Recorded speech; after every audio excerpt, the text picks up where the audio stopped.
and it concerns the budget situation in the state of Connecticut.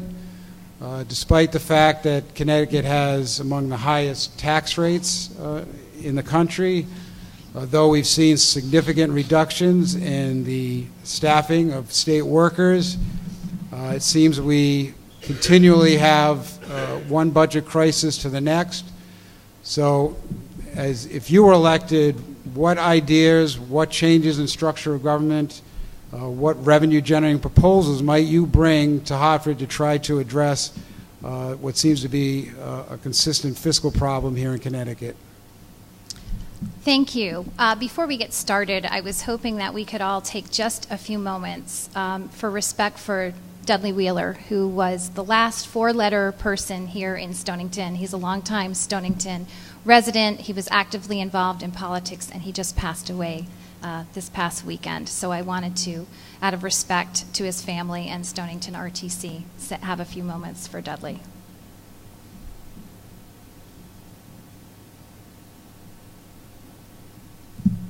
All right. Thank you for that. We'll start the clock now with the answer to the question on the budget situation.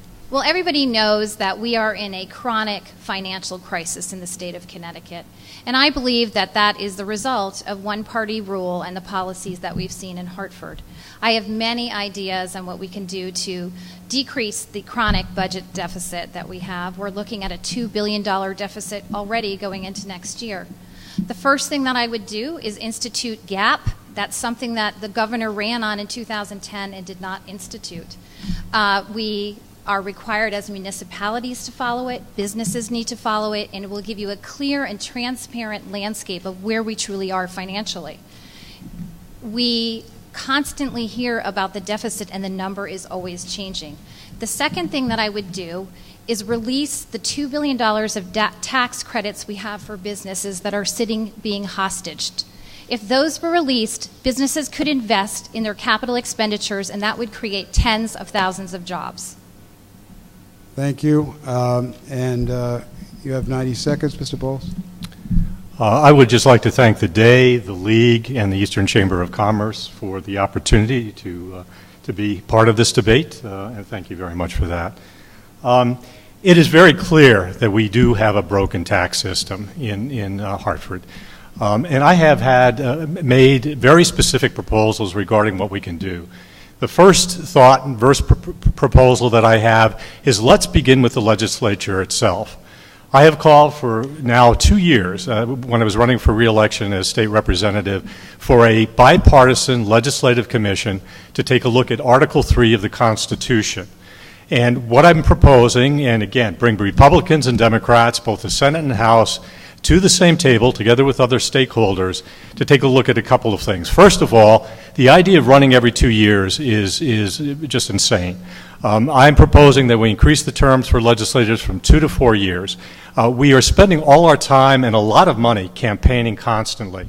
So that's the first thing I would do. The other thing that I think is appropriate and for us to discuss is the concept of term limits. And I've gotten a lot of pushback on that from a lot of folks, including allies of mine. But I think the idea of having 3-4-year terms, that is a maximum of 12 years, would do a lot to go ahead and really make the legislature itself much more efficient.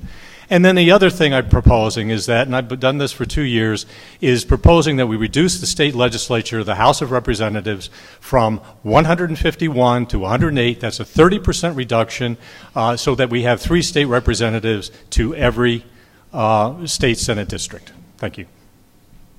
And Heather Summers, you have another 30 seconds on that question. Thank you. I'm not sure how changing the size of the legislature is going to help us reduce our budget deficit whatsoever. Can anyone hear me? No. Is this on? Okay. Can you hear me now?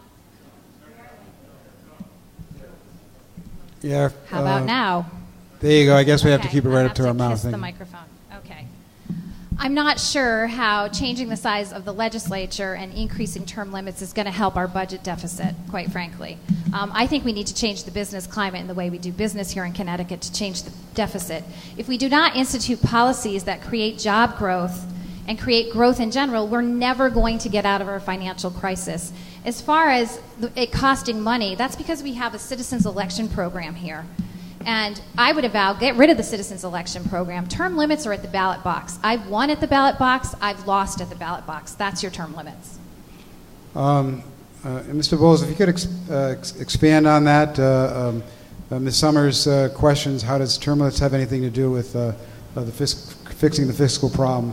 Because, 30 seconds? Yes, because campaigning costs a lot of money. It takes a lot of energy, and I just think we need to change that just simply to make the legislative body itself much more efficient. My 2 years up there exposed to me that there's a tremendous amount of dysfunctional processes up there. So I think the idea of really taking a look again at Article 3. I also believe, and I've shared this with before, one of the things that we need to do is take a look at consolidating state agencies. We have far too much administrative overhead in this state. All right, thank you. And before we move on to another question, you brought up the citizens election program, Ms. Summers. Would you do away with it entirely? It was signed into law by a Republican governor to try to prevent corruption in the state. Could you say why? Absolutely. We have a CEP program, which is Citizens Election Program here. The reason that I would get rid of it is because we have a governor right now and a state Democratic Party who have done everything to circumvent the rules of the CEP. They are under federal investigation for election fraud, for going around the rules of the CEP. So if our own governor and the Democratic State Party cannot abide by the rules, we should abolish the CEP.